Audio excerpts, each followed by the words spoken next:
Welcome to the Quincy Institute's conference titled, Is America Ready for a Multipolar World?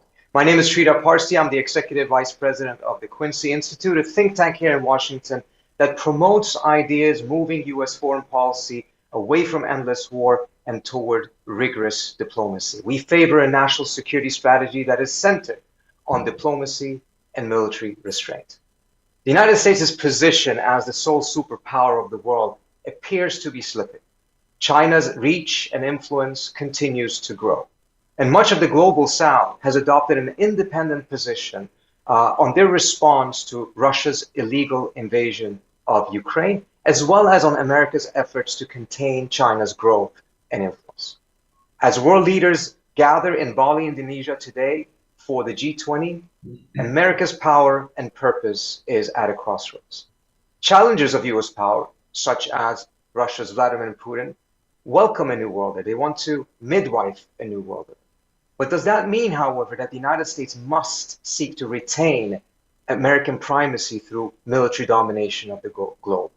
Or is America better off if it shifts its strategy towards a management of a world with shared leadership? To shed light on these issues, we have two excellent panels that will discuss various aspects of this question. The first panel is titled Conflict, Competition, or Cooperation, the US, Russia, and China at a Crossroads. The great power relations between these countries are a driver of the changes that we're seeing today in the world order. How should Washington handle this challenge? Is there a practical vision of coexistence and constructive competition that is compatible with US interests? Or are we doomed to conflict? We are delighted to have with us for this panel Ambassador Gérard Araud, former Ambassador of France to the United Nations and to Washington, Professor David Kang of the University of Southern California, as well as Katrina vanden Heuvel, the publisher of The Nation magazine. You can also join this conversation by adding your questions to the comment section on YouTube. So with no further ado, let me give the floor to George Beebe, who is the Director of Grand Strategy at the Quincy Institute. He will be moderating the first panel. George, floor is yours. Thank you, Trita. I think this panel could not be more timely. The news today includes reports that President Biden has met with Chinese leader Xi Jinping for 3 hours today at the G20 meeting in Indonesia, their first meeting in several years. And the Russian newspaper Kommersant is reporting that secret talks are underway in Ankara, Turkey, between Russia and the United States that includes the participation of Russia's foreign intelligence chief, Sergei Naryshkin. So let's, without any further ado, get right down to our discussion. The triangular relationship between China, Russia, and the United States is very much in motion. For many years, the United States was guided by the goal that it wanted better relations with Moscow and Beijing than either had with each other. But for many years now, that has ceased to be true, as Russia and China have grown much closer in their relations, and their, in turn, relations with the United States have deteriorated. So my first question to the panelists, is the United States driving China and Russia into each other's arms? How do you see this triangular relationship evolving over the course of the war in Ukraine, the increased threat of escalation between the US and China over Taiwan? Let me turn first to Ambassador Araud.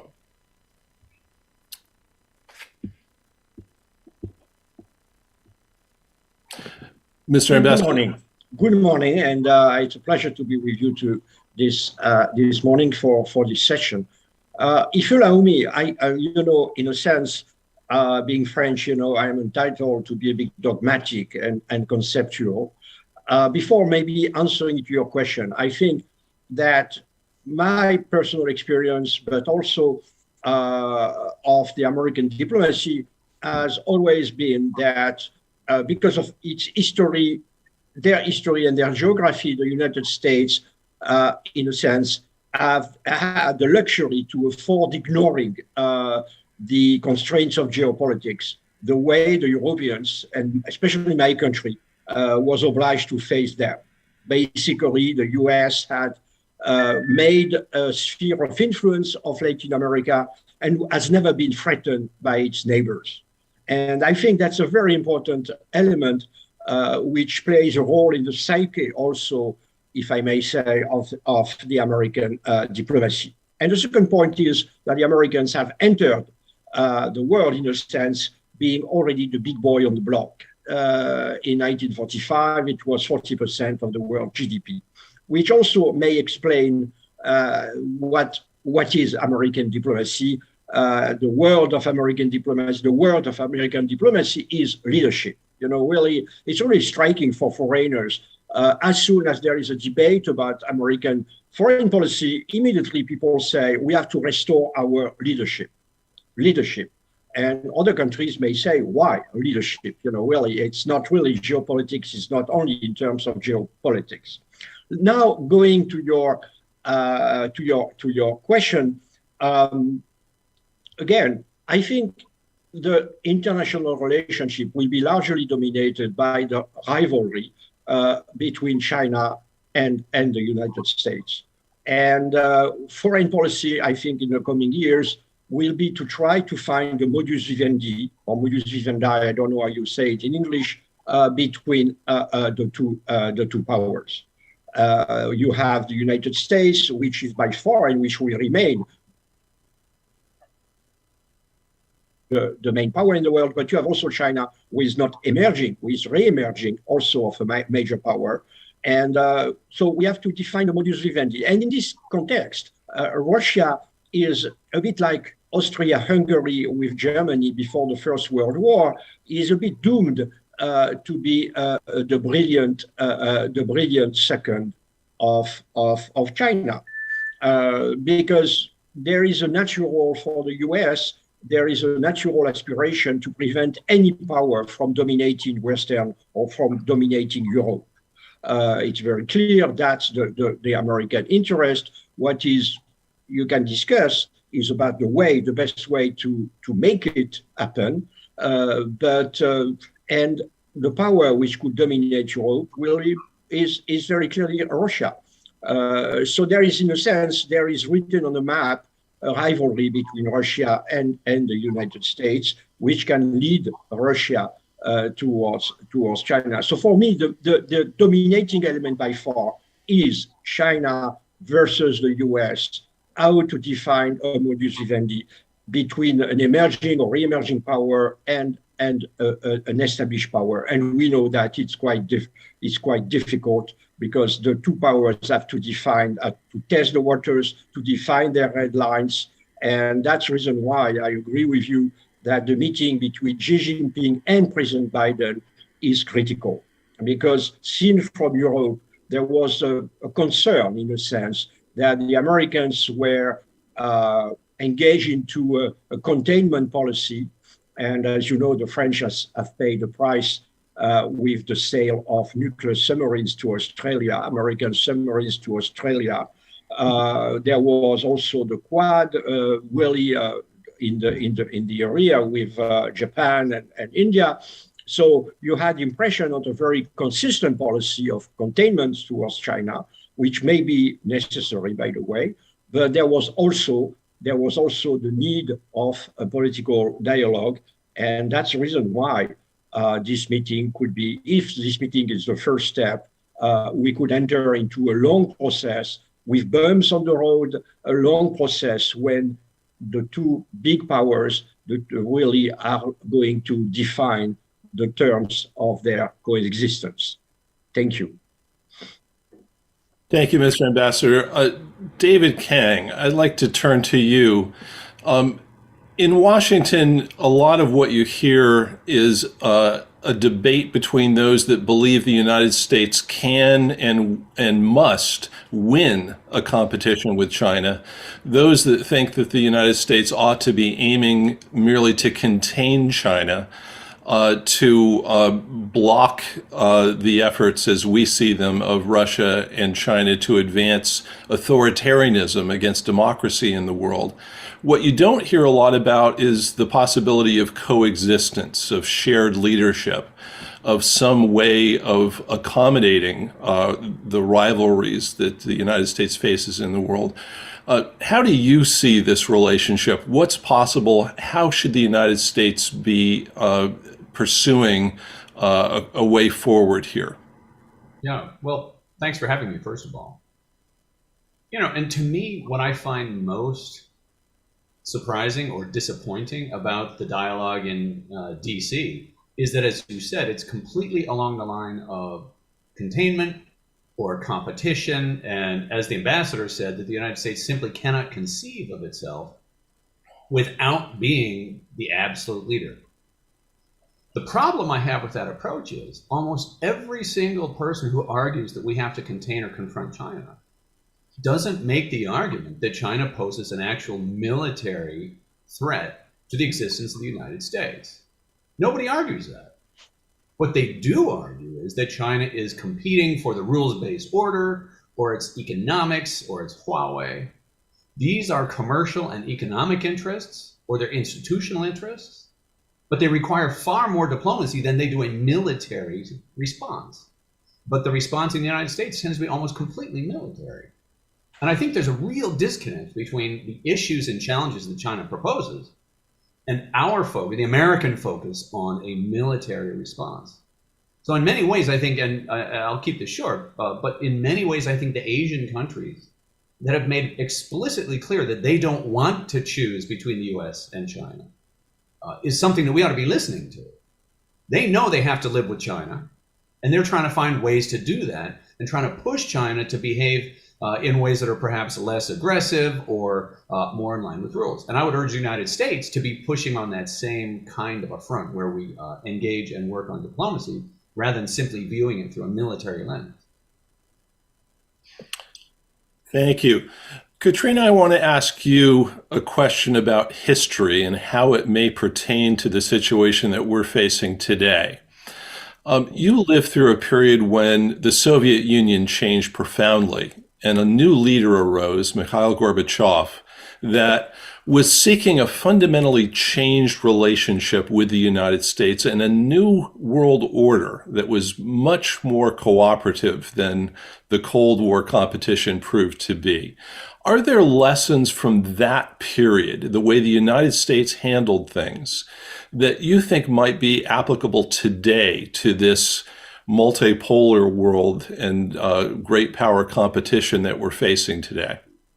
Thank you, George. Thank you for including me in this important conversation. I think there are always alternatives in geopolitics and history. There are lessons.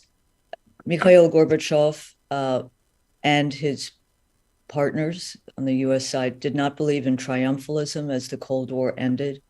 And I think that sense of triumphalism fused with the militarization of US foreign policy has defied and undermined the possibility of, for example, a common European home as opposed to the expansion of NATO. And I think that there were at every summit, and we hear this today from Xi and Biden, but the nuclear war can never be won, should never be waged. There was a commitment to arms control, disarmament that we have seen undermined in these last years. I think, George, we are already in a multipolar world. It is the United States needs to pivot to be a constructive member of that multipolar world. But there was an opportunity to have a policy that was less militarized and that was open to a sense of security. The redefining of security, I think, is central to Quincy's mission. Too often, as David said, it's militarized when in fact the challenges we face, as Gorbachev saw clearly in his UN speech of 1988, are not military ones, are as climate, pandemics, nuclear proliferation. So I think the lessons, I hope, are being learned. It seems they're being learned more by our military at the moment, based on the talks and the propulsion of talks. And that's an interesting phenomenon. I fear one thing that has not been learned is this constant discussion of the international rules-based order. Whose international rules-based order? And I think we need to understand that the framing of the Biden administration has chosen to divide the world into democracies and authoritarian countries is not productive. It's as if it's a new Cold War framework. So I think we need to think of coexistence, and we need to think less of containment and certainly not rollback. I sometimes think of the rollback period as more common to what we see. But at the bottom, at the very heart of it, it's not just Gorbachev, but was Egon Bahr, his allies in Germany, Willy Brandt, Olof Palme. These are ideas that need to be resuscitated at this time and could be as part of a constructive, robust, multipolar world order. Katrina, since you've raised this question of a rules-based order, I want to ask Ambassador Arro, is it possible for a rules-based order, as the United States defines it, to get buy-in from Russia and China without their participation in contributing to what those rules are, writing them in some way, adapting them as they believe is necessary to current multipolar conditions? In other words, are we going to have to be talking with China and Russia about those rules in order to gain their buy-in, or is there another path available to us now? Well, to be frank, I've always been extremely skeptical about this idea of rules-based order. Really, personally, for instance, look, I was the permanent representative to the United Nations. We love the United Nations, but the Americans not too much, and actually, when you look at the hierarchy of the United Nations, everybody there is ours. The Secretary General is Portuguese, he was South Korean, but when you look at all the Undersecretary General, all of them really are either American, French, British, and so on. When you look at the World Bank, when you look at the IMF, and so on. Now, so that's a first element. This order is our order. And the second element is also that actually this order is reflecting the balance of power in 1945, and is you look at the permanent members of the Security Council, really people forget that if China and Russia are obliged to oppose their veto, it's because, frankly, the Security Council is most of the time, 95% of the time, as a Western-oriented majority.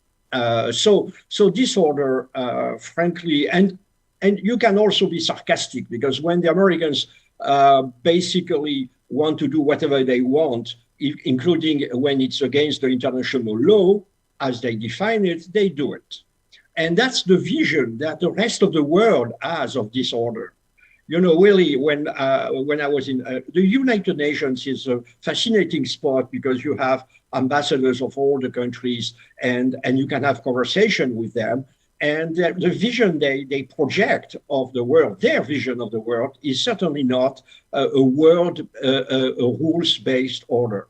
It's a Western order, and they accuse us of double standard, hypocrisy, and so on and so on. So I'm not sure that this question about rules is really the critical question. I think the first assessment that we should do will be, maybe, as we say in French, to put ourselves in the shoes of the other side, to try to understand how they see the world. Really, when you look at the European or Western newspapers, you have the impression that China is a sort of a dark monster which is moving forward, never committing a mistake, never really facing any problem, and going to the domination of the world. Chinese work 20 hours a day, they don't want vacation, they don't care, they want to dominate the world. Maybe that if we try to see the world from Beijing, really we will consider suddenly that all the borders of China are more or less unstable or threatened, or facing unfriendly countries. And that from a Chinese point of view, maybe, they want to improve their situation. It doesn't mean that we have to accept it, but maybe to remember that any defensive measure of one side is always seen as offensive by the other side. And so let's understand that China has its own interest. Even dictatorships have legitimate interest. And so let's look at this interest and let's try to find a compromise with our own interest. When I was in Washington, just after the speech of Vice President Pence to the Hudson in October 2018, really I met a lot of specialists of China in Washington, D.C. But when I was trying to tell them, your ships are patrolling at 200 miles from the Chinese coast, at 5,000 miles from American coast, what would be your reaction if Chinese ships were patrolling at 200 miles from your coast? And obviously, my interlocutors didn't understand what I meant. And that's the question, really trying to figure out what are the reasonable interests of the other side. And let's try to look at our interest, our security interest. I think Professor Kang is pretty right by saying there is it's not a military threat. And also, I think there is an excellent point made also by the fact that Asia doesn't want to be Europe of the Cold War. They don't want to have a bamboo curtain. They don't want to choose their camp. And Australia has chosen its camp, but it's a particular case. But Indonesia, Thailand, Philippines, they don't want to choose their camp. And we shouldn't demand they choose their camp. So we need to have a flexible policy of talking to the Chinese, because talking is also a way of reassuring them, trying to understand their interest, also to define our interest not in a maximalist way of really simply trying to keep the Western hegemony, seeing what is possible, and also accepting that the Asian countries have their own policy. I want to add one point as a European, and I'm sorry to be long. I'm also worried that the Americans, thanks to the credit they have in a part of Europe for their support of Ukraine, will ask the Europeans also to choose their camp. Autocracy against democracy. So really, when facing China, you Europeans, you should join us. Thank you. David Kang, Ambassador Rowe has posed an interesting challenge here. Can we put ourselves in China's shoes, walk around a little bit, see the world as they see it? Can you try to do that for a few minutes? What is China trying to do in the world? Are they aiming for primacy? Or are they open to some sort of shared leadership with the United States? Is China a zero-sum competitor to the United States, or is there a possibility that we could find some sort of mutually acceptable arrangement? Yeah, I think that's a great question. And it's precisely the one that I wish we talked about more. Because as the ambassador pointed out, it's inconceivable for Americans not to talk about leadership, which means we're number one. You can't say, remember how much Obama got criticized for the lead from behind? People just hated that. We say it all the time. We must lead. We need to be the strongest country in the world. We have to be in charge.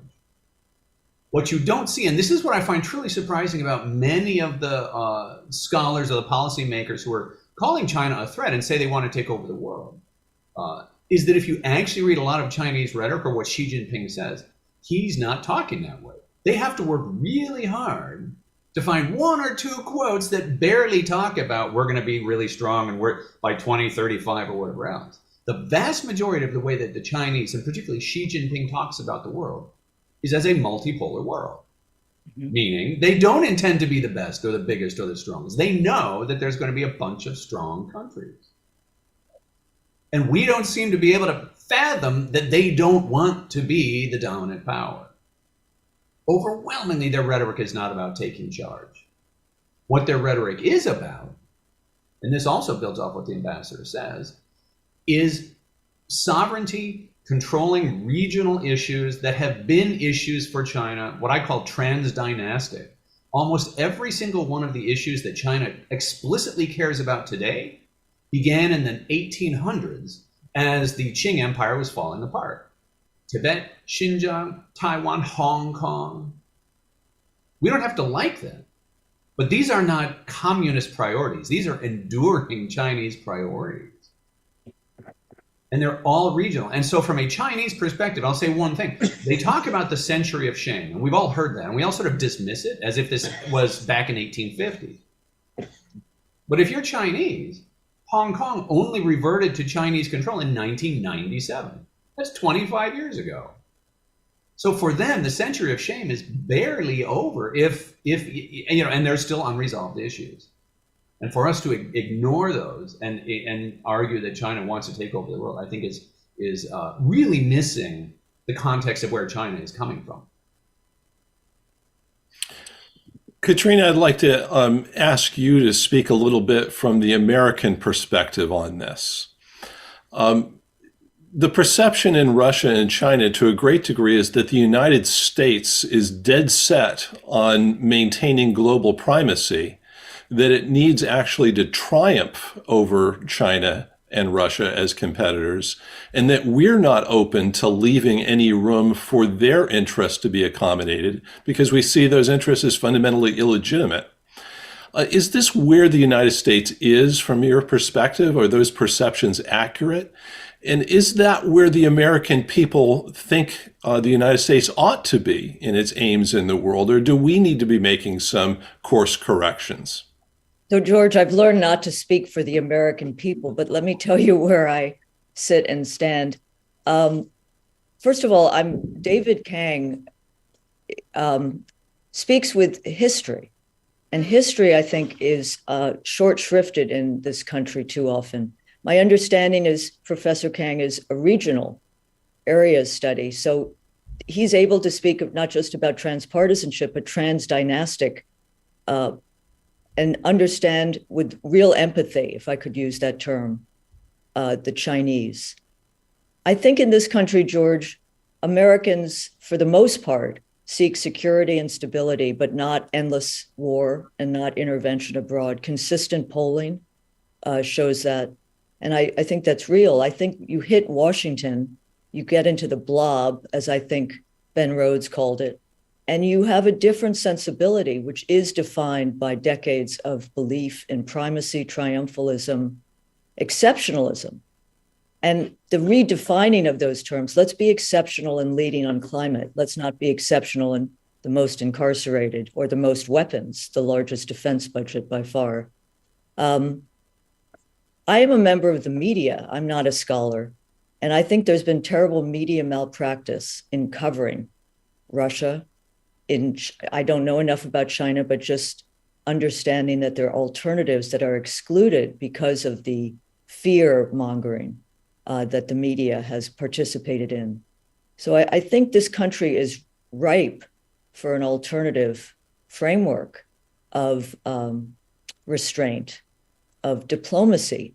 But let me close with just, I was in Washington 2 weeks ago around the time the Progressive Caucus released its very anodyne letter seeking diplomacy, that the United States seek diplomacy with Russia. And that letter was withdrawn in 24 hours, which to me was more a measure of the failure to understand what diplomacy is than the failure of the caucus. Diplomacy has become more toxic. It's become the D word in our culture and our politics and media.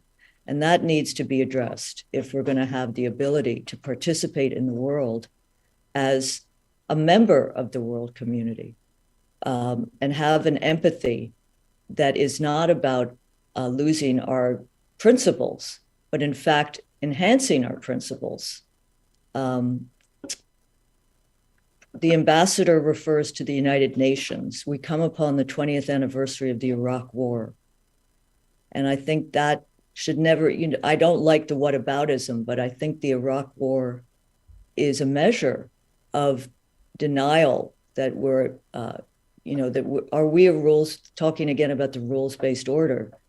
We need to be open to different groupings.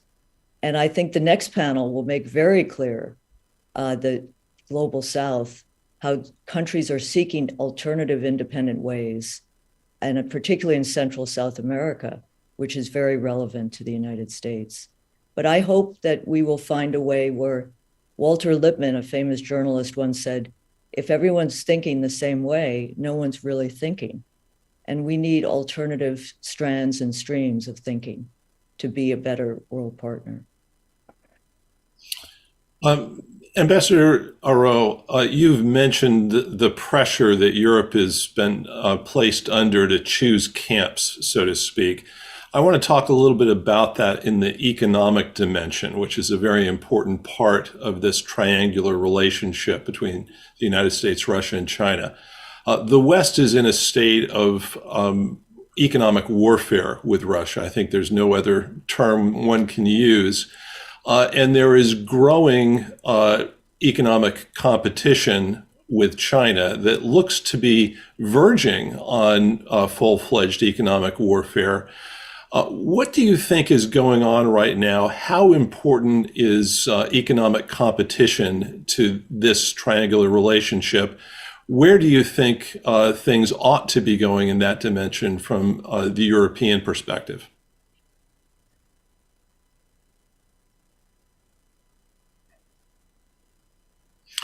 Mr. Ambassador, I think you might be muted. I'm sorry. If you allow me, first maybe to support what Professor Kang said, it happens that in the 1930s, the French Governor General of Indochina received a letter from Chiang Kai-shek claiming the Spratly Islands.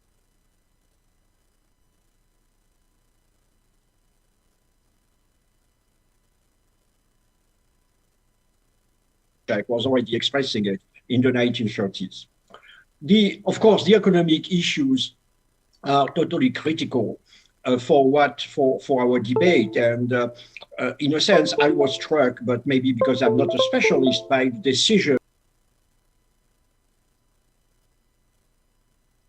really basically to cut any relationship with China in the field of advanced chips, which is sending a message of we are going to try to prevent you from becoming an advanced economy. It's economic warfare.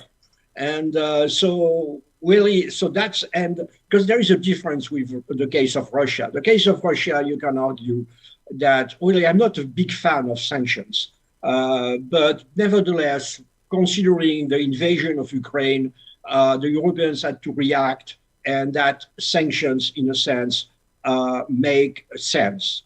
Really. So I think that's the reaction as to a particular very important event. So I think that's quite a difference. Really, on the American side is the development of an economic warfare against China. It's really making impossible cooperation in a very important, critical field for the future of Chinese economy. And the other side, on the European side, is inflicting to ourselves some pain to react to the invasion of Ukraine. And the question stemming more from the Chinese case than from the Russian case, the question, because I am I'm old enough to remember the COCOM. The COCOM, this organization created to prevent the export of technology towards the Soviet Union. And I'm wondering whether sooner or later the Americans won't come to the Europeans saying, well, okay, we did that, but it's not to allow the Germans to export sophisticated technology to China. So I think we may have, I have said, this European debate, and especially because some European countries, like Poland, for instance, the Baltic states, are so grateful to the US on their support of Ukraine that they will feel really, and they don't have a lot of interest in Asia, to be frank, neither interest nor history with Asia. So they will feel obliged to support the US against China. So I think that's a bit my concern. And of course, technology being the crux of the matter. With Russia, let's be frank, we are a bit in a dead end because as long as the war in Ukraine will go on, and my bet, unfortunately, is that it may go on for a long time, it will be impossible for the Europeans and the Americans, in a sense, but also for the Europeans to leave the sanctions with Russia, which means that our relationship with Russia may be frozen for an indefinite future. And it's very, no diplomacy. I think it's very difficult to have a diplomatic activity in this situation. I want also to go, if you allow me, on the Biden administration, seen from a European point of view. To be frank, we consider it's not that bad. I think, Biden and the Biden administration has supported Ukraine, which was necessary. It was an aggression. It was a threat to our geopolitical interest. But it has done it in a very resolute way, but also with some restraint. Some weaponry has not been sold to the Ukrainians, for instance, but also, as you know, some artillery. And the Americans have not overreacted to the nuclear gesticulation of Russia.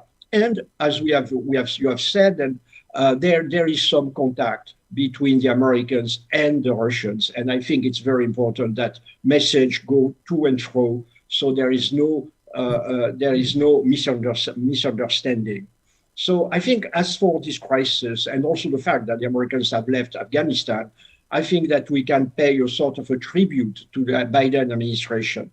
I want to add to the total horror of some that we should also pay a tribute to the Trump administration, because there is, in a sense, there is a sort of continuity among at least the political leadership, maybe not within the blob, of the fact that the fatigue of the American people towards external intervention. And when Trump said in his very brutal and primitive way, why should we defend Montenegro? To be frank, I think it's a pretty relevant question from an American point of view. So let's not confuse the US with the blob. Let's look at what President Obama, President Trump, and President Biden have been doing, and I think it's not that bad in the terms of our debate, but is still missing, I should say, one piece of the puzzle, which is this political engagement between China and the US to reach an understanding between the two powers. And again, I don't know whether it's possible that we will go this way, because as you have said, as Professor Kang has said, in America, the question is, frankly, let's oppose China. While it should be, let's see whether we can work with China. Thank you. David, I want to give you a quick opportunity to react to this technological competition between the United States and China. Ambassador Rowe has referred to the COCOM regime when the United States was attempting to deny high technology to the Soviet Union. But the Soviet Union was a very isolated economy in the world. It didn't want to integrate into the Western economy, and was nowhere near as large a market or trade partner as China is today for the West. Is this kind of an approach viable with China today from your perspective? Yeah, I mean, we'll see whether the United States can get a whole bunch of other countries to also not trade with China. I'm not sure that this is necessarily possible, and I certainly think that it's self-defeating on the US side. This is, in many ways, I think, sort of Again, the U.S. attempted totally now, we're done even thinking about trying to coexist with China, and now we're going to try and contain them and keep them poor and not let them catch up. And we know from the Trump tariffs, almost every study of the Trump tariffs on China showed that it hurt U.S. customers because the prices just got higher. The trade deficit fell during the pandemic, but is now going right back up again. And it's not at all clear that this had anything to do with China, and much more hurting American producers and consumers. And I suspect that the high-tech types of restrictions probably will follow the same thing. I mean, we hear this 30 years ago when we tried to do this with Japan and Fairchild Semiconductors and everything else. So I'm not sure whether it's actually practical or not, but I certainly think it's self-defeating in the sense that we are now going out of our way to try and get other countries to have to choose. And I'm not sure that they're going to be able to do that. I'm not sure we're going to be able to force other countries to do that. George, if I might, I just wanted to respond to the ambassador. It is the case that when you look at the Biden administration, it probably towers because of the barrenness around it. I mean, it has faced great pressure to do more and more, to send more weapons, to be more active and toward the Ukrainian challenge. But the framing of the world order, as we spoke about this in terms of democracy versus authoritarian countries, I think doesn't quite work when you think about the relationship with Saudi Arabia, for example. I mean, it just sets it up for a hypocrisy that has been with us for decades. And I think it's a framing that is going to be difficult for forging a true multipolar world, because there will be this constant framework, which many countries will not ascribe to and don't want to be part of. I think one of the challenges moving forward is going to be the reconstruction of Ukraine. There was a conference in Berlin about 2 weeks ago, and the amount of the resources needed to rebuild, it's a generational challenge. It's akin to the Marshall Plan. And that will be a test of countries participating in this will it be a multipolar rebuilding of Ukraine? How will that happen? How will that affect Europe? How will that affect the world? So I think that's important as a framing.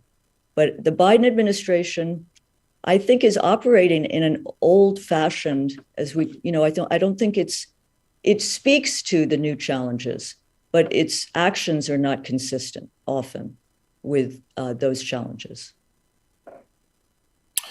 We are fast approaching the end of our time, so I want to ask one last question, and I'm going to pose it to Ambassador Arro. You know, as a diplomat, that it's oftentimes very tempting to be driven by the news of the day, whatever is coming into your inbox, to be quite reactive to events. It's difficult to chart a future course, trying to envision where we want things to go over a longer period of time, and charting a strategic path toward that future.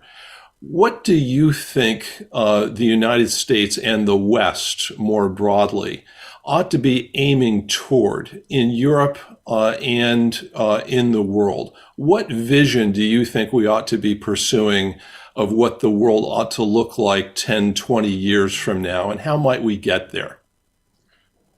I think what we should try to do is, in a sense, to reach a rules-based order, which means, in fact, integrating all the major stakeholders into the managing of the world. You know, really bringing the Chinese, the Indians, and really other countries, and trying to build with them on the equal basis the world of tomorrow.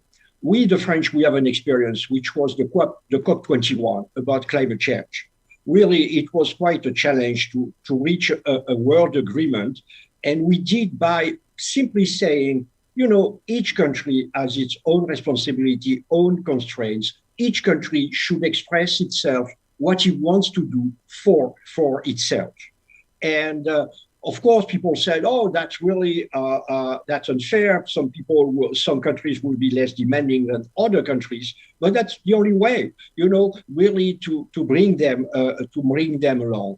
And in a sense, we should really ask the Indians, ask the Chinese, the Brazilians, and other countries really to work with us on an equal basis. And that's something.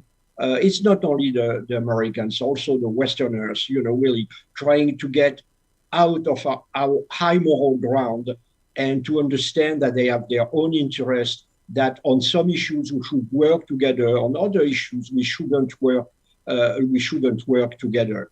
But I want really, and I'm concluding on that, let's not try to rebuild the fortress West, and that's a strong temptation. Really during the Ukrainian crisis, I understand it, but it shouldn't be the future of our foreign policy. Thank you. Thank you.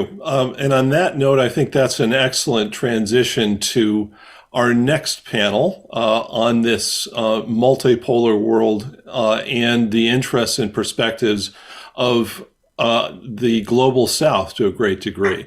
I want to thank our three panelists for what I think has been a very wide-ranging and interesting discussion. It's an enormously important and large topic, and I think you've helped shape our thinking on this. Trita, over to you. Thank you so much, George, and thank you to Gerard, to David, to Katrina for an excellent conversation. As you mentioned, Gerard, I think Katrina touched on it as well. The current so-called world order is our order. It reflects the balance of power in 1945. Today's balance has shifted, not only to the east, but also to the south. And we will address that in the next panel, our upcoming panel that will address multipolarity and the global south. So if you're at home right now, please stay tuned. Do not close your browsers. We're going to take a short break. And when we come back, we will have the South African Foreign Minister, Naledi Pandor, Brazil's former Foreign Minister, Celso Amorim, and Singaporean ambassador to the UN, former Kishore Mahbubani. We will start in approximately 10 minutes. So take a break, but don't go anywhere. We'll see you soon. Thanks so much.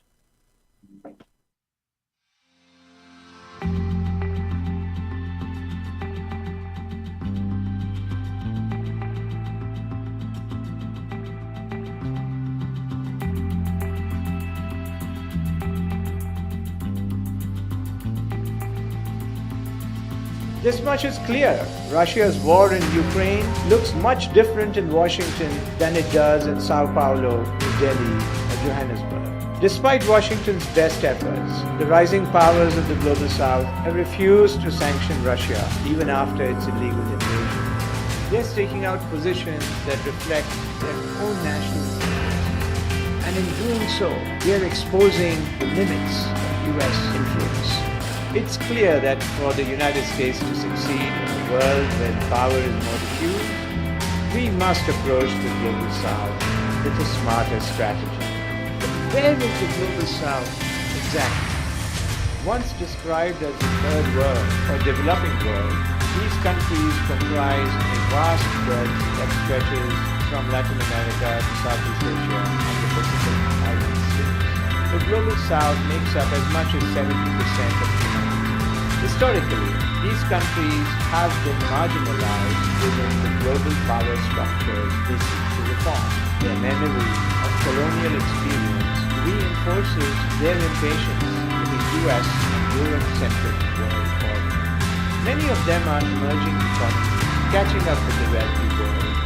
Middle powers such as Brazil, India, Indonesia, South Africa, and Turkey have serious economic health. They have learned the art of leveraging their advantages on the international stage for their own benefit. Most of the Global South is not interested in choosing sides in the great power competition that pits the United States against China and Russia.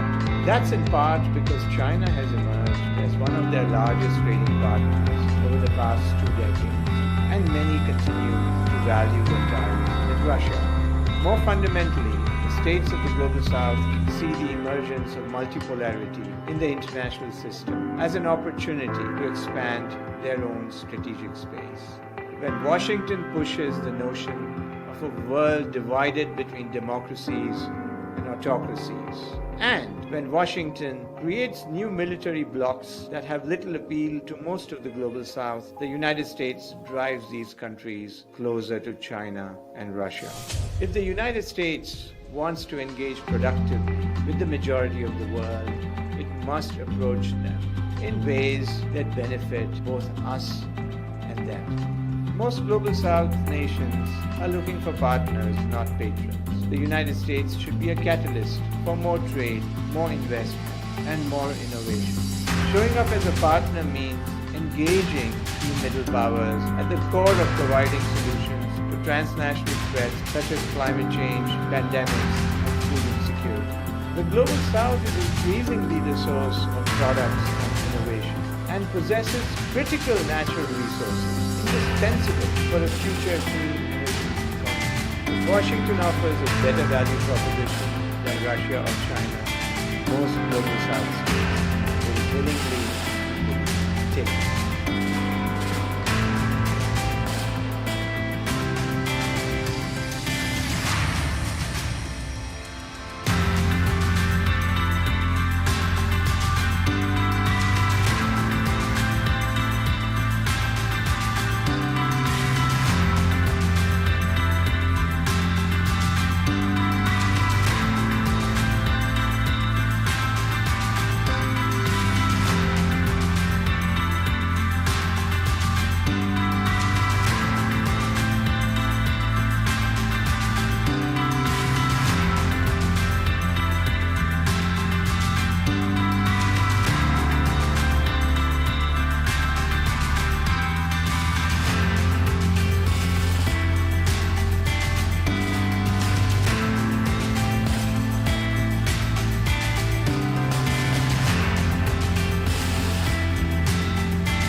This much is clear.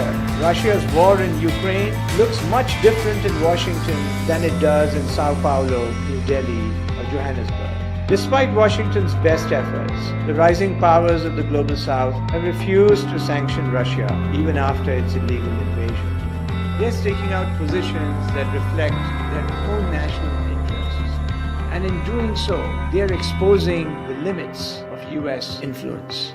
It's clear that for the United States to succeed in a world where the power is more diffused, we must approach the global South with a smarter strategy. But where is the global South exactly?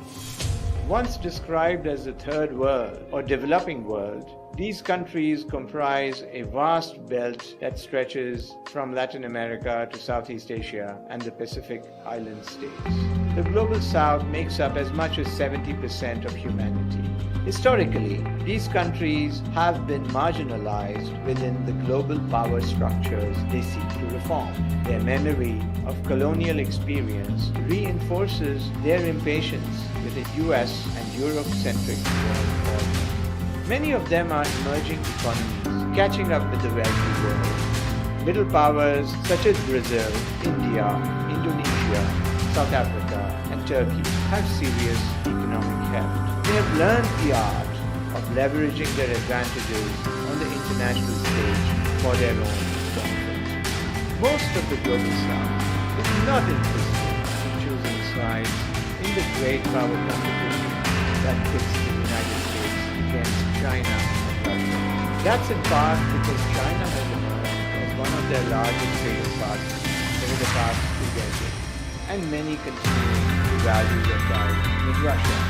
More fundamentally, the states of the global South see the emergence of multipolarity in the international system as an opportunity to expand their own strategic space.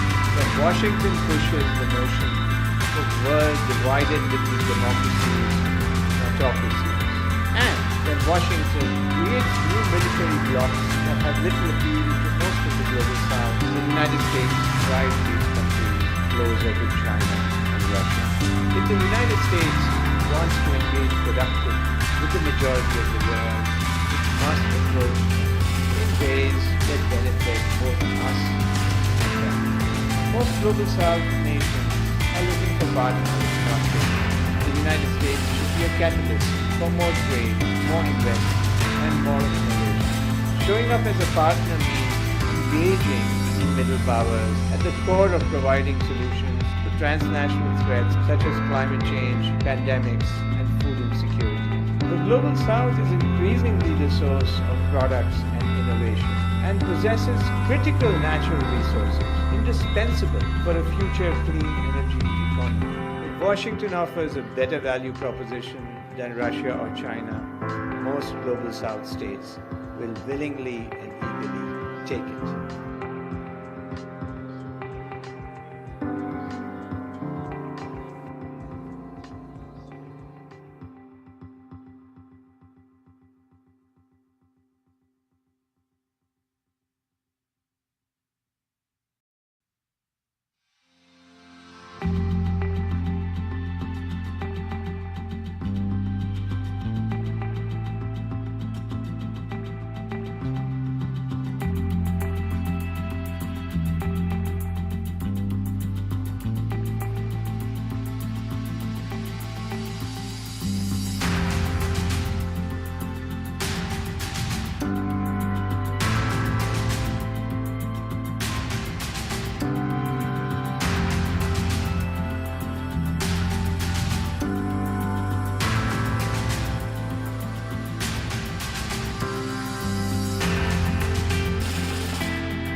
This much is clear. Russia's war in Ukraine looks much different in Washington than it does in Sao Paulo, New Delhi, or Johannesburg. Despite Washington's best efforts, the rising powers of the Global South have refused to sanction Russia even after its illegal invasion. They're staking out positions that reflect their own national interests. And in doing so, they're exposing the limits of U.S. influence. It's clear that for the United States to succeed in a world where power is more diffused, we must approach the Global South with a smarter strategy. But where is the Global South exactly? Once described as the Third World or Developing World, these countries comprise a vast belt that stretches from Latin America to Southeast Asia and the Pacific Island states. The Global South makes up as much as 70% of humanity. Historically, these countries have been marginalized within the global power structure they seek to reform. Their memory of colonial experience reinforces their impatience with the US and Europe-centric world order. Many of them are emerging economies, catching up with the wealthy world. Middle powers such as Brazil, India, Indonesia, South Africa, and Turkey have serious economic heft. They have learned the art of leveraging their advantages on the international stage for their own benefit. Most of the Global South is not interested in choosing sides in the great power competition that pits the United States against China and Russia. That's in part because China has emerged as one of their largest trading partners over the past 2 decades. And many continue to value that. Welcome back to the Quincy Institute's conference titled, Is America Ready for a Multipolar World? Our second and final panel, The Global South and the Rules-Based Order, seeks to address the role and importance of the Global South as the world moves towards multipolarity. The Global South is no longer what it once was, home to more than half of the world's population. Ignoring its wishes and its preferences for an independent path will be increasingly costly going forward. The Global South appears not to want to pick sides or return to the dynamics of the Cold War, nor do they want to return to the old rules-based order. Increasingly, as the states in the Global South treat multipolarity as an existing rather than future reality, a new bargain between the United States and the Global South appears to be needed. What would such a bargain with the Global South look like?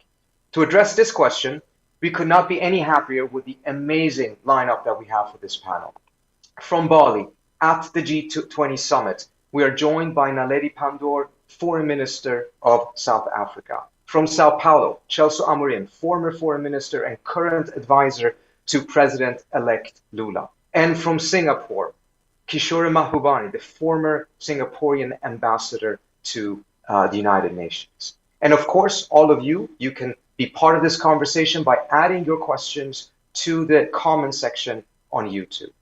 This discussion will be moderated by Sarang Shidura, my colleague here at the Quincy Institute, who is our Director of Studies. He just published an excellent brief on this very topic titled Winning the Majority, a New U.S. Bargain with the Global South. Sarang, the floor is yours. Thank you, Trita, and welcome to all our panelists and all our viewers today. In the next 50 minutes or so, I hope we're going to have a very rich discussion about the Global South's role in generating this new multipolarity that we are increasingly seeing. And here in Washington, the Biden administration is fixated on the idea of the strategic competition with China and Russia.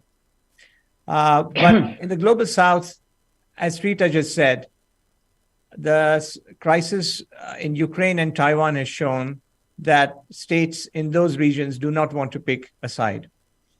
A new non-alignment is being born in the Global South. How is it shaping the international system? Why are many US arguments in the Global South falling flat?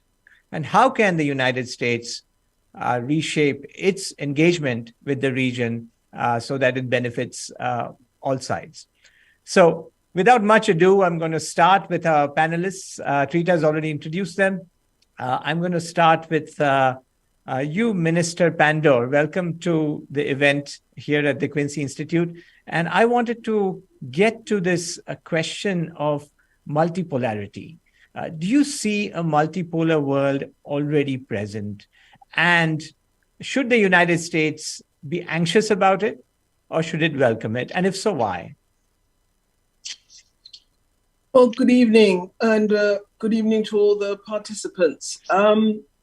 I believe that there was the emergence of a multipolar world probably in the last 2 decades. There certainly was this notion of shared values and principles.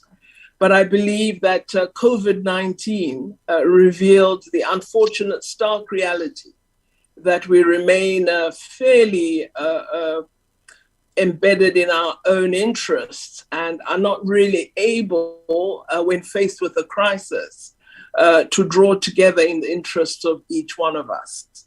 So I still think it's a work in progress.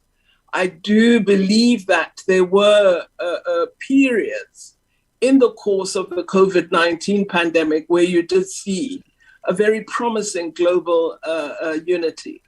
But once self-interest began to hold sway, I think you then saw that fragmenting in quite a worrying fashion. And of course, the developments since COVID-19 have somewhat worsened that picture.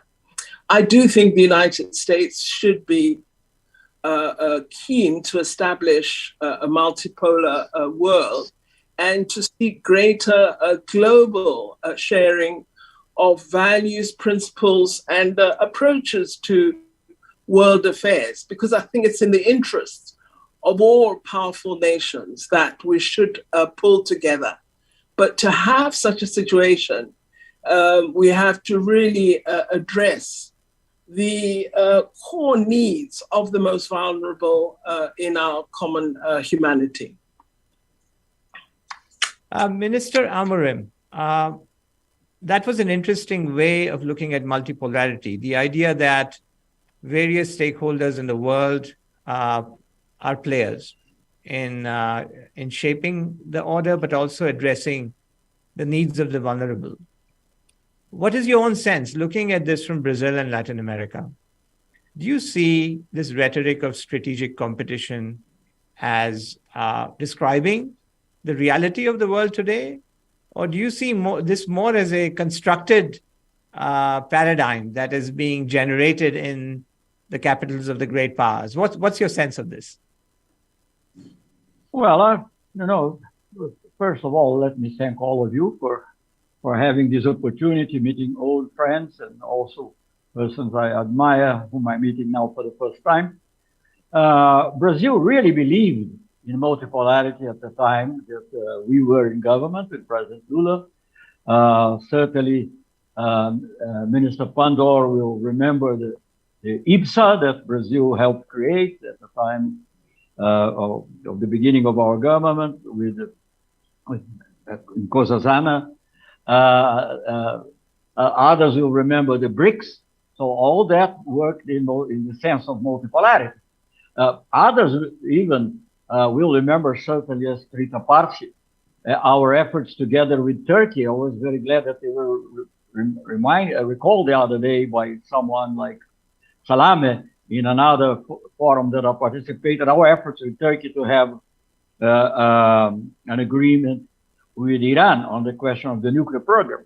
By the way, an agreement that the United States at the Obama time had asked us to work out. In the end, we did. Our only mistake in that particular case was succeeding. The idea was that we tried but did not succeed. But because we succeeded, it was rejected.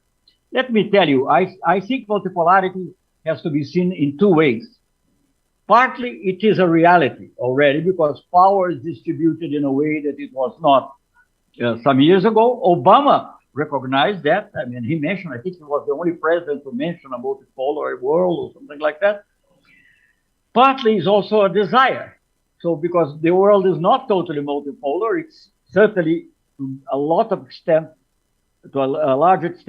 bipolar, by the way, between China and Russia, and we don't want to see a Cold War, of course. That would be the worst thing. Partly is tripolar, if you consider the more the nuclear aspect, not really counting so much the Brits and France, who were smaller in that particular respect. So as I say, I see that we have to profit from multipolarity to enhance the possibility of action of the Global South in questions like patents and so many other things that were somehow indirectly mentioned by Minister Pandor. But also we have to work to seek for multipolarity. And I'll finish with that reasoning. For us, in what the United States calls the Western Hemisphere, is not easy because whatever action of independence is almost seen as rebellion. Not maybe by the president, not maybe by Obama, not maybe by Biden, but certainly by something that it became a bad word now because Trump is used, but something like the deep state. I'm sure that the United States was not happy with BRICS. I'm sure that the United States was not happy with our leadership together with other countries, of course, like India, South Africa, and others in WTO. So it's a difficult thing, but we have to navigate there. We want to have excellent relations with the United States, but we don't want to make an option between the United States and China, for instance. We would like to, I actually believe that countries of the Global South, I don't know if we could still include China in that category, but anyway, could help even in the efforts for peace in Ukraine. Professor Mehbubani, some interesting insights there. I want to get to your perspective from Asia, sitting in Singapore. Asia, of course, has been a very dynamic pole of growth in the last 30 years, including ASEAN, where you're located. And we are seeing, in some ways, two arguments on multipolarity. One is what Ministers Pandor and Amorim just laid out, which is a world of different power centers, a more shared leadership, looking at the most vulnerable. But there are also some arguments about multipolarity in regions. So a multipolar Asia, for example, or a multipolar Middle East, and so forth. So I want to get at two answers from you. One is, how do you see the rise of these regions, Asia, Africa, and Latin America, as constraining the broader understanding of multipolarity? And do you also see argument for multipolarity all the way down, if you will, not just at the scale of the global, but also at the scale of regional? Thank you. Thank you very much, Sarang. Thank you for having me, my old friend Celso, and I hope a new friend, Minister Naledi Pando. You know, I want to begin by saying that, of course, what I agree completely with Celso and Minister Pando, that we are moving into a multipolar world. Let me emphasize that the United States can't even accept a bipolar world, right? And as we all know, with the return of China, the massive effort that the United States is making today has only one goal: to make sure that this remains a unipolar world with one power, and China can never overtake the United States. And by the way, I think it's a huge strategic mistake on the part of the United States to try and stop the return of China. It's a 4,000-year-old civilization with its own cycles of ups and downs. This civilization is bouncing back up. To try and push it back is a mission impossible. And that's what I try to argue in my book, Has China Won? So as friends of the United States, I must emphasize that Singapore, the ASEAN countries, we are all friends of the United States. We have clearly said that we want to be friends with the United States, we want to be friends with China, and we get all kinds of nods, winks, nudges. Hey, you should choose, you should choose, you should choose. And obviously, most of the world doesn't want to choose. Most of the world wants to have good ties to the United States and wants to have good ties with China, and frankly, would appreciate a more thoughtful long-term policy on the part of the United States for managing the return of China. And here, if I can interrupt this session with some good news, I was amazed how well the meeting between Xi and Biden so far has gone in Bali. They met for 3.5 hours. And, frankly, it couldn't have gone better from what I've read. Just in terms of the capacity to talk to each other and explain to each other directly. For example, why is an issue like Taiwan so critical? Why is an issue like Taiwan can create a war? They've not been able to talk face to face. They've been able to talk to face. That's good news. So when you ask about Asia, the priority of Asia is very simple. We have many disagreements within Asia, but we agree that the 21st century will be the Asian century. It's a massive return of Asia, and we all want to focus on economic growth and development. And frankly, even if you have differences, for example, within United States allies like Japan and South Korea with China, serious differences, Japan, South Korea, Australia, New Zealand joined China and the ASEAN countries in launching the world's largest free trade agreement, the Regional Comprehensive Economic Partnership, in January this year. And that's serious business. And this means that the focus of Asians is on economic growth and development. And therefore, we call on the United States, stop this, unfortunately, unwise zero-sum game of trying to push back China, come back and participate in the growth. Right. There is that message coming from Asia for sure. It's shown it with its economic performance, its growth. It's out there. But, there's another argument that we see here in Washington. And this argument comes from looking at China and Russia, not just because there's a war in Ukraine and there are intrusions in the South China Sea or all of these sorts of conversations, but also because the argument is that China and Russia are threats to the global order because they violate the rules-based order and they export autocracy. Now, according to this view, it falls on the United States and its core allies to uphold this rules-based order and to defend democracy, not just at home, but also abroad. So let's take this theme of this threat to these sorts of normative conceptual elements one by one. Let me start with the rules-based order argument. And I'm going to turn to Minister Amorim to get his sense of what is your sense of this rhetoric, first of all, of a rules-based order. And second, I think we can all agree that we need rules. But what sort of rules would you focus on to design such a rules-based order? Well, first of all, let me say I don't like this expression, rules-based order. I like the old expression, international law. What has to be respected is international law, something that was agreed or which became by tradition or whatever, accepted norm. But because rules-based order, we don't know which rules they are. I mean, the rules are totally always changing. I mean, I was ambassador to the WTO. I was ambassador to the United Nations together with Kishore. And I saw the rules being changed all the time. And they are still being changed now. So I don't want to go into details, but I think the question that we have to preserve is international law. And for that reason, I personally condemn the Russian action in relation to Ukraine, because it violates basic principles of international law, like the absence, the non-use of force, and the integrity of states. I mean, just to mention two of them. But on the other hand, I also disagree with the sanctions that are being imposed, actually unilaterally, even if it's by many countries, and to the detriment not only of Russia, but to the detriment of the global South, if you want to reinstall that concept. So rules-based order is something that we should get rid of.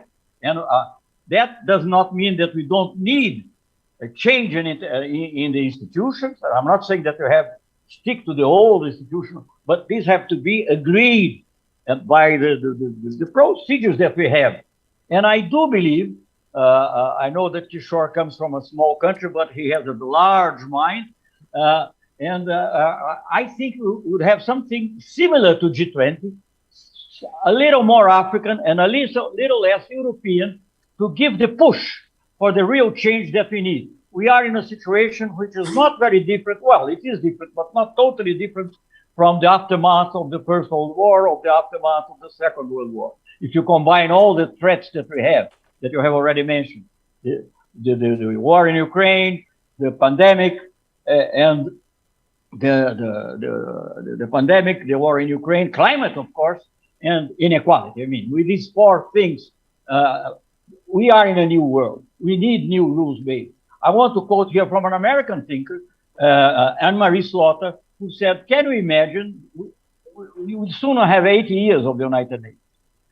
Can you imagine the world in 1945 having as its base the rules of the Congress of Vienna, or of the period before the French-Prussian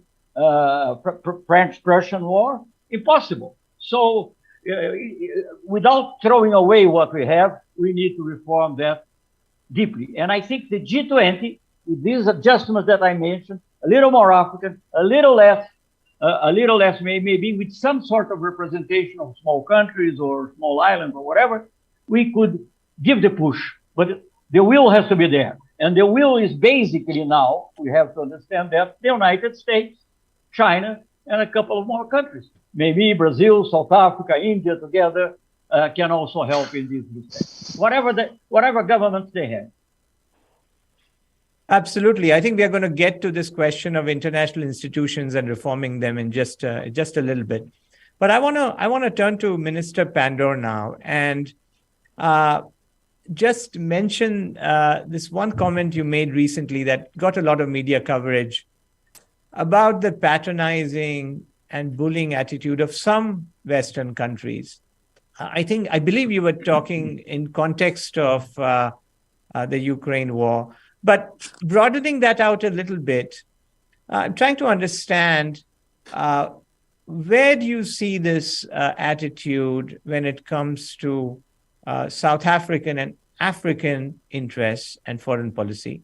And picking up on Minister Amorim's point of sanctions, this tool of secondary sanctions that is used by the United States quite frequently to achieve its objectives. How do you see that from your perspective where you're sitting in South Africa? Well, let me start with the sanctions. We've been arguing for some time now that we're being impacted upon by the unilateral sanctions that have been imposed on Zimbabwe. Not because we do not believe there are changes that may be necessary in Zimbabwe, that there needs to be greater political openness and inclusion, etc.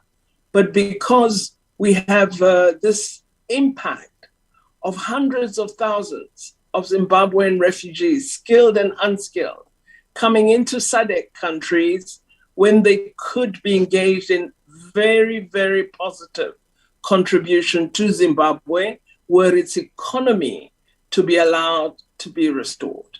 But the sanctions by the EU and by the United States of America are having a severe detrimental effect on South Africa, on Botswana, on Namibia in particular.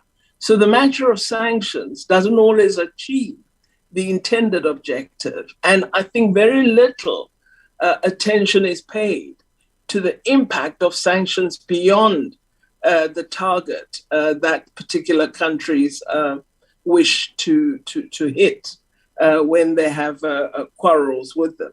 But let me come back to the matter of these double standards. See, people, when they use rules-based order, it's like there's a soccer match between two very powerful soccer teams, and that there must be rules, but the rules are often sought to advantage Barcelona rather than Milan. Now, this is our problem with this concept of a rules-based order, because there are some who believe they must be exempt from certain parts of the rules, or certain friends or countries are exempt. So when it comes to Ukraine, rules-based, international law, respect for territorial sovereignty, human rights, etc. When it comes to Palestinians, oh no, the same international law does not apply. So in our view, this concept, rules-based, is utilized in a very subjective manner and is not seen as applying equally to all citizens of the world. And this is our concern. Of course, we support international law, multilateral instruments that seek to promote international law, but we believe all persons and all nations must be beneficiaries, and that we should be as vigorous when it comes to Palestine as we are when it comes to Ukraine. Now, you'll find that you have a resolution in the UN about territorial sovereignty, about extrajudicial killings when it comes to one particular country. No support from very vocal, powerful countries. But then when it's something else, so then you begin to get this notion of a double standard and of human rights not applying equally to all human beings.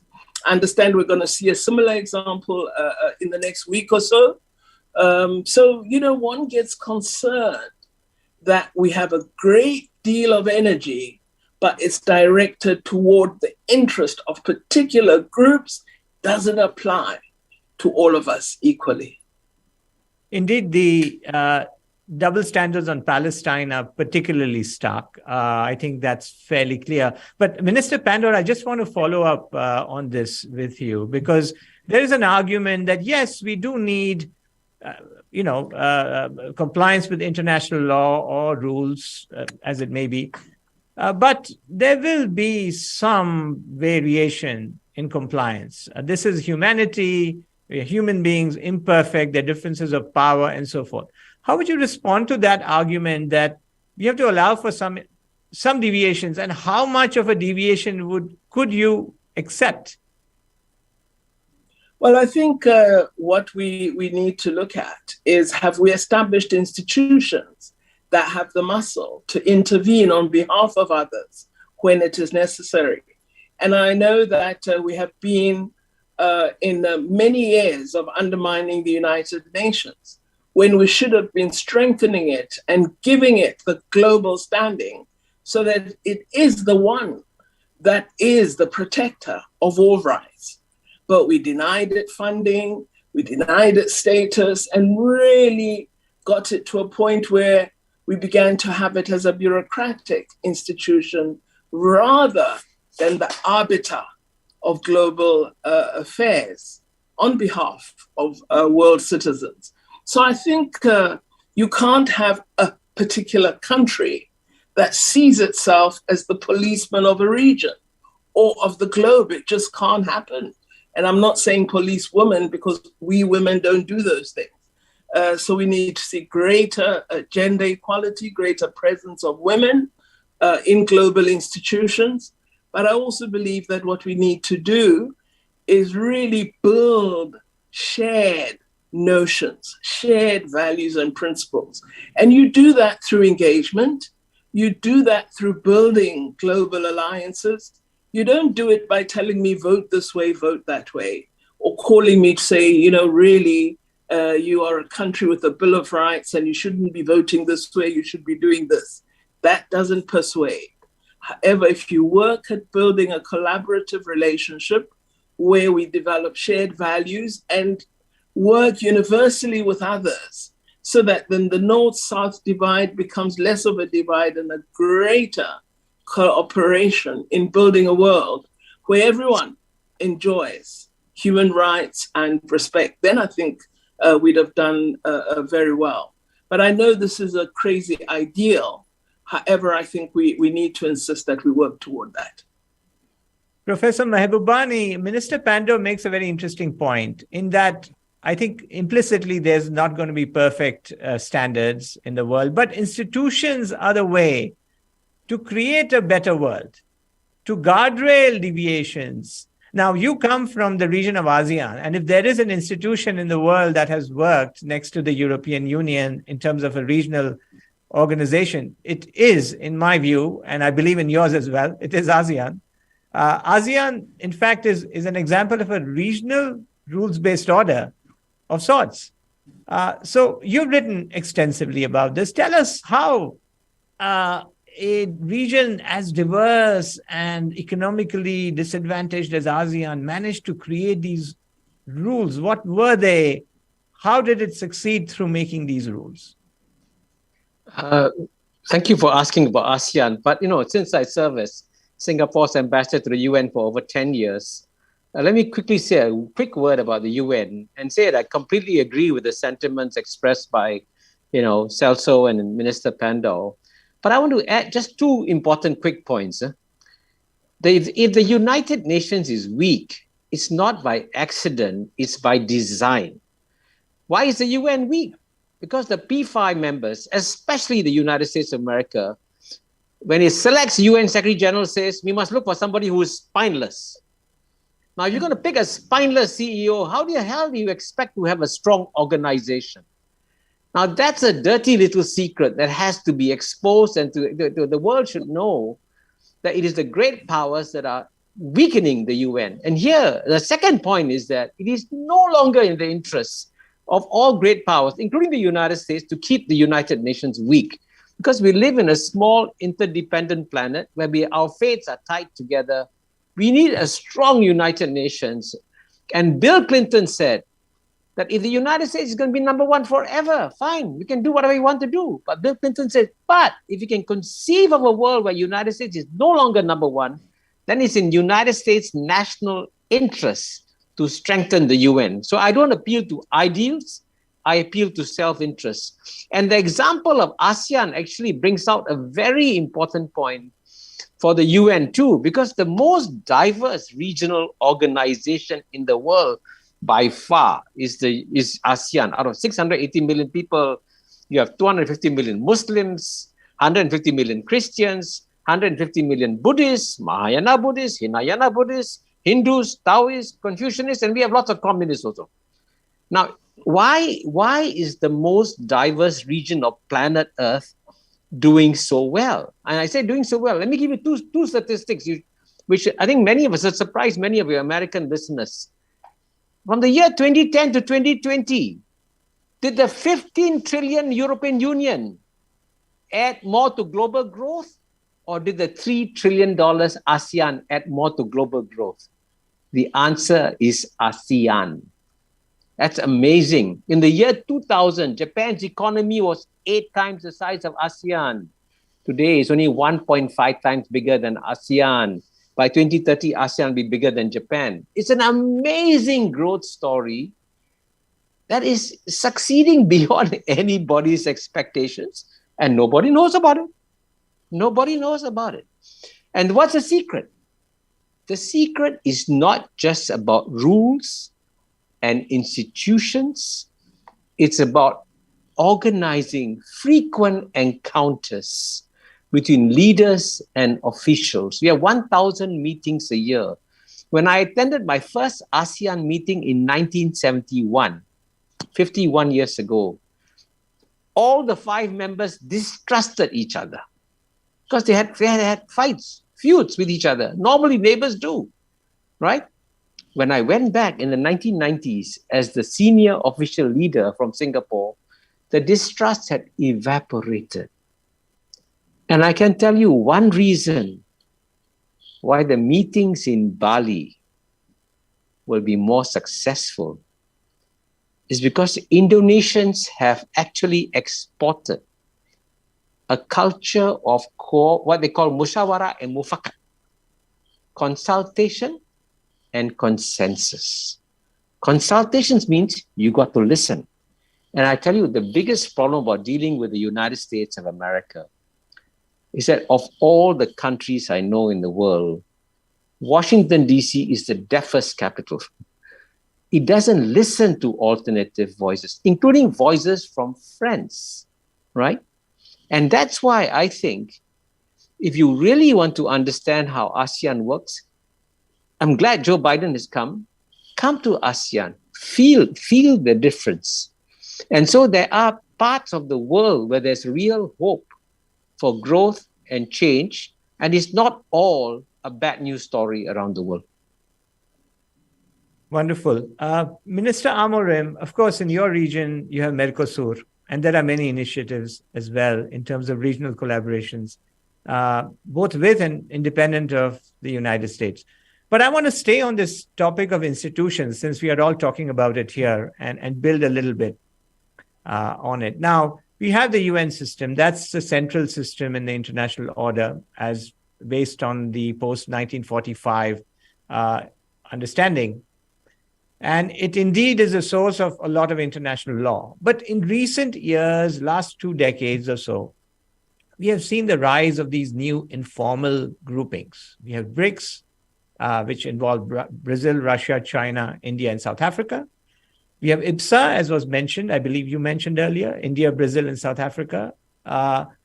You also have other types of groupings like the G20, which are sort of another informal group where the North and the South are roughly equally present.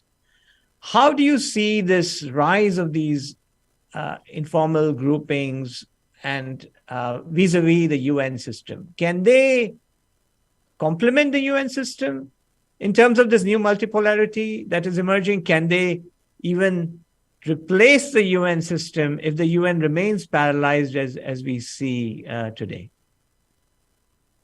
Well, many questions in one. Let me just say that although I have full respect of ASEAN and for its progress, of course, I would say that in Latin America, we try to do something similar. And actually, we had even meetings of Mercosur with ASEAN under our initiative at the time that President Lula was president before, and I was parliamentary. But I have great admiration indeed for what ASEAN, and I have a great admiration for what Africa is doing now with its long free trade agreement. Maybe it's a long shot to acquire that, but you have to have this utopia to make things happen. Maybe you don't do it perfectly, but you do something. So after that comment, let me just say, well, the simple emergence of the G20, the leaders G20, and other groups show the insufficiency of the United Nations system nowadays. I'm not claiming that they should replace what the United Nations is, not at all, because the United Nations within the scope, the limits of international law, it should be like that. But it shows how much it has to be transformed. I mean, I don't want to go into this long question of the Security Council reform, because I don't think it's only the problem of Security Council. It's a much broader question. But it's not possible to have today a world in which, well, it's largely paralyzed, but when it's not paralyzed, the decision-making is within the hands of 5 powers. So, and of course, they only agree when one thing is at place, which is nuclear weapons. When it's nuclear weapons, they all agree. I know that for experience, having participated in meetings together with South Africa and other countries, the New Agenda Coalition and things like that. So I think we need reform. I think that the G20 can have, BRICS is part of it. BRICS does not replace. BRICS is a let us say, like IBSA. It's a different forms of coalitions. I think we live in a world in which it's variable geometry, to which you have to have alliances of different kinds. When we created IBSA, we thought these are three democracies in three different parts of the world. Well, Brazil now is becoming a democracy again, but for some time it was almost a totalitarian state, although not totally. But anyway, so I think the G20 can have G20 slightly corrected. As I said, it has to be a little more African and a little less European. But when we have a G20 more or less based, something based on the G20, that can have an inspirational effect. And I can give you an example. We never got, I never got to reform the quota system in the IMF and in the World Bank. And we would never get that through the mechanisms of the IMF.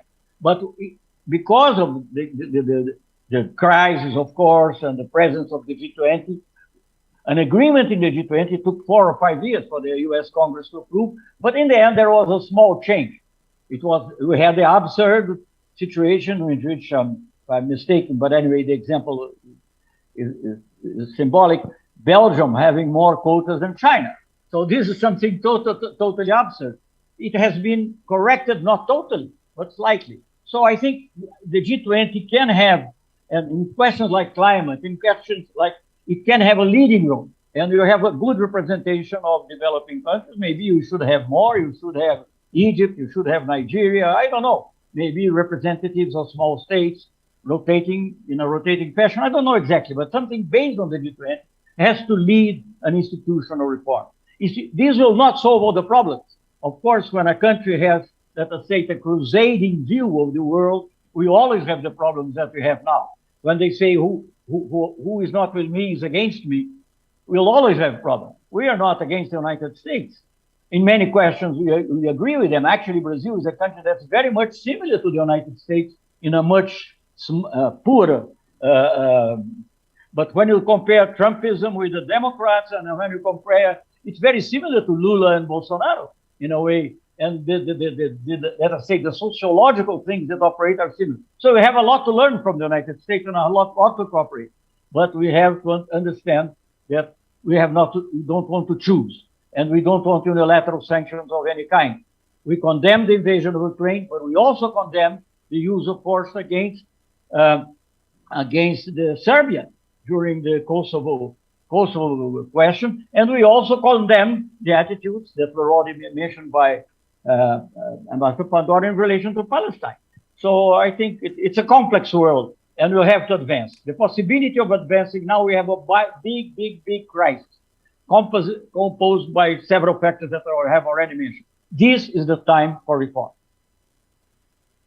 Indeed. I want to bring in now the factor of China more centrally into our conversation. China presents itself, at least in the discourse here in Washington, at two levels. One is the arguments about the autocracy export of China, so the normative, values-oriented type of arguments. And the second is a more material argument. Let me start with the values-based argument made here and turn to Minister Pandor. Now, your country, South Africa, is perhaps the gold standard in the world in terms of how it overcame a very difficult situation of repression and achieved democracy. And quite recently, only 30 years ago, you're proud of that achievement. But when you look at the world, when you look at China, when you decide to conduct foreign relations with countries that may have a different political system, does that factor into your view of China, relating to China? Or is it something you set aside? I don't think we would set it aside, because that would be wrong. Then it means that we hold up these principles only when it suits us, which would be wrong. They should really be held up in all cases. However, I do want to remind you, as I remind many friends, that China played a very important role in supporting us in our struggle for freedom, as did the Soviet Union, including Ukraine and Russia. So there are many countries in the world and individuals who stood with us shoulder to shoulder, and we always feel a responsibility in supporting those who are waging anti-colonial and anti-occupation struggles. This really drives the international partnerships that South Africa builds. So I think our relationships with China, Russia, are based on our own national interest, our own positioning. From time to time, we may differ on a range of matters. I think unlike maybe other countries on the continent, we are able to differ with our friends internationally and be accepted for holding that different view. I do want to quarrel with the notion that the South can be contained within the concept as almost a homogeneous grouping with very same abilities, characteristics, economic standing, and so on. I think we're fairly heterogeneous, and you have to understand that. And that heterogeneity is influenced in different ways by very powerful countries, some of whom hold sway over how we position ourselves in international organizations. At South Africa, I'm fully alert to this. And so we do work very hard at trying to build African unity and African positions in the global order, which positions would often primarily try to focus on promoting economic growth and socioeconomic development on the African continent. So I think we have to understand that while some of us, Brazil, India, South Africa, attempt to bring together countries of the South that have progressive ideals, and we're very thrilled at the outcome in Brazil, because we think that's going to bring an even greater impetus to this drive. We also work to strengthen the non-aligned movement, which we believe has been in somewhat of a hiatus in the past few years, but is beginning to come back into its own. And we're working closely with the incoming chairperson to ensure that the non-aligned movement begins to espouse those ideals and practices that led to its creation in Bandung. So there's work to be done, and we're not idealistic in our belief that there's much difference. There are shared notions as well, but that it is vital if we are to fight those who seek to bring in a very conservative worldview. It's going to be vital that the progressive forces unite around a set of ideals that really seek to bring out the best in human international collaboration. This is what South Africa is striving for. Upholding the friendship is sometimes very difficult when you have different values and different political systems. But I think it is important that you do hold up your country's policies. And where any aspect is offensive, you must be able to say, sorry, thus far and no further. Professor Mehbubani, on the topic of China, you know it well. And you also written quite extensively on how countries in ASEAN and indeed across the global South broadly do not want to take sides in this US-China strategic competition question. How can they persuade the two great powers to constrain their competition? What tools do they have in their possession to make that case, to have that case be heard in both Washington and Beijing? Well, I was a student of philosophy, and I actually believe in the power of reasoning and the power of logic. So I would, for example, tell the United States that it is not in the United States' interests to divide the world into democracies and autocracies, because it's such a simplistic black and white division of the world, which is multicolored and so different. And the United States must realize that the rest of the world has become very intelligent. If you say you're against China because it is an autocracy, and who do you choose as an ally against China as an autocracy? You choose Vietnam. Vietnam is also an autocracy. So, you think we are so stupid? We can't see this? So I think I would say my first argument to Washington, D.C. is don't underestimate the intelligence of the rest of the world. I mean, frankly, American universities have educated us very well on the laws of reasoning, and we apply them to what the United States does. And to China, I would say that, frankly, China can win over the world, but China's got to realize that, 40 years ago in 1980, in PPP terms, China's GNP was 10% of the United States. Now it's much bigger than the United States. So China says, we are still a developing country. But all of us see this huge elephant in this room. And this huge elephant is saying, no, I'm as small as you are. It's not realistic. I think China's got to acknowledge it is now another big elephant in the room also. And big elephants have to take on bigger responsibilities.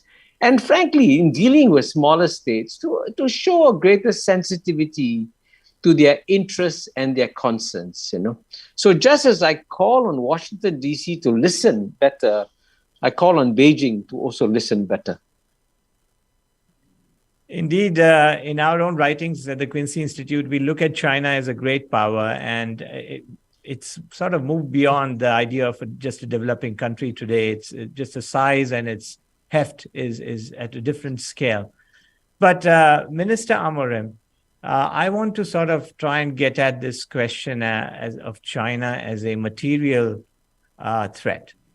Now, China is the biggest trading partner of many Latin American states, including Chile, Peru, and several others, and Brazil. And there is this question or argument made that China's entry into global markets across the global south as a dominant trading partner, in some cases a major and even number one investor in some cases, is a mechanism to dominate, to control key industries like lithium in your own region, to create debt traps across the global south and bring them in line with Beijing's political preferences. What's your own sense of this? Is there a strategic play to China's presence, or is this just a case of a country just having a lot of trade and investment and wanting to do more of it? Well, this is what consequences that may bring is a difficult question. I mean, but we should not be against the trade. What we try to do, and it's not easy, is to balance the influences of different countries. Some countries can't do that at all. For instance, Mexico, in relation to the United States, with all the respect I have for Mexican thought and politicians, now they have an excellent president. But as a Mexican president used to say, too far from God and too near the United States. Well, in a way, in trade relations, we are getting too close to China. But I don't think we can do away with it. We export, you can imagine, our surplus with China, our surplus is bigger than our total exports to the United States. And the total exports is 3 times to China, the one that we have to the United States. We can't ignore that. That's a fact of life. How you deal with that, I don't know. I have several ideas, probably some are, these things that have good and original ideas, but the good are not original and the original are not good. But anyway, I would think that if you have, for instance, IPSA, all the countries of IPSA are part of BRICS. But we have to look now for some, and BRICS was essential for the balance in the whole world. But now we have to look for some balance within BRICS. Within BRICS.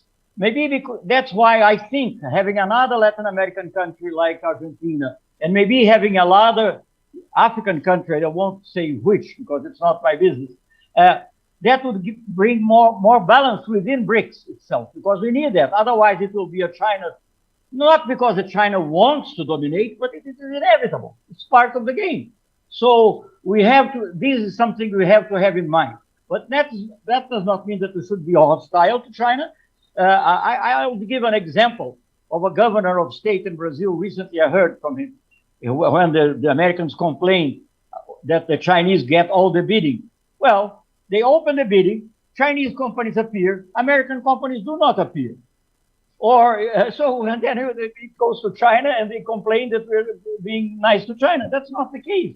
So I think the big problem is that the United States is not prepared, and other countries, European countries as well, are not prepared to put their money where their mouth is. So they want to balance the influence of China, but they have to balance with new Marshall plans. I don't know what. Use the climate change example to put real money, and that's how you balance. That's how you balance the relation. It's not saying to China, I really don't think China wants to export autocracy. I don't think that applies, certainly. China is very pragmatic in foreign relations. People in Asia probably don't know better than we do. But, I mean, China has done very well with full democracy in Latin America and African countries and other ones. And it had problems with some autocratic countries, like the previous one we had in Brazil. So I think all these things have to be seen with some better spectacles. We are almost out of time, and I'm going to give the last question to Minister Pandor and try to relate it to what Minister Amorim just said about climate change, about these sorts of non-traditional threats, meeting them. And in fact, Africa is a case where the United States has played a major role in tackling the AIDS crisis with George W. Bush's major commitments that have been followed by President Biden and, in fact, every president before him, practically.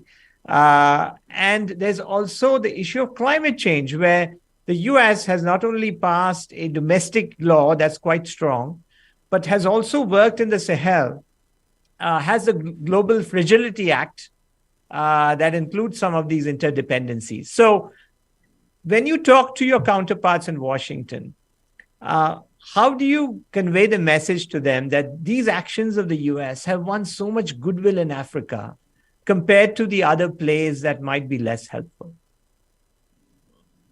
Well, as you probably would be aware, the United States government has just unveiled a new strategy on Africa. And when we were having conversations leading up to the presentation of the strategy, which was presented in South Africa, I really, spoke about the notion of partnership rather than seeking to have a strategy that would say, this is what the United States wants to do. Often when colleagues speak about China to us as Africans, they think we're really dumb. You know, the Chinese are running us like, little puppets. But it's not so. We actually determine what we would like to see done. And China is an important export partner for us. And we derive revenue. Many African countries get infrastructure. So the conversation is really around building respect for each other, sharing capability. I've been really thrilled, for example, that American and South African universities are building very good research partnerships. And that is a partnership of equals, because you have top biotechnology working together. So I think really what you need to do is to ensure that you shift the conversation away from this image of an Africa that is dependent, that doesn't have a key strategic value, and make it clear that you understand the attributes of the continent and you understand their strategic importance to the rest of the world, and that you want to shift the trade and other relationships toward relations that respect Africa, that respect its attributes, that acknowledge its capacity, and that see Africa as a global partner rather than a region from which you take mineral resources and other value. And I think in the conversation around climate change and how we respond in terms of our responsibility as part of humanity, that again has to be a conversation around partnership, around recognition of loss and damage, and around acknowledging that the wealthy, developed countries have an important obligation to support the responses that developing countries must give to the threats of climate change. If the developed world doesn't accept that it has a role to play in technology transfer, in funding, and other forms of support, we're not going to address the terrible impact of climate change that many of our countries are experiencing today. So I conclude really by saying that what we need is a new respect for each other and an understanding that the world's future depends on all of us finding a way of working together in a partnership and not as one powerful force dominating a weak set of countries. And that will have to be the last word in our fantastic conversation. I want to thank Minister Amorim, Professor Mahbubani, Minister Pando for your presence and sharing your insights. And thank you to the audience. Trita? Thank you so much, Sarang. Let me also add my thank yous to Ministers Mahbubani, Ambassador Mahbubani, Ministers Pandor, and Amorim as well. Partnerships, consultations, and consensus are words that we hear far too seldomly here in Washington. International law, even less so. Hopefully, we will be able to gather again with all of you in a year or so and conclude that we're actually starting to do better on this front. Not just because of the value that it would bring to international peace and stability, but also, perhaps more importantly from our perspective here at Quincy, because it lies in the self-interest of the United States to pursue that path because it better preserves American power and American leadership.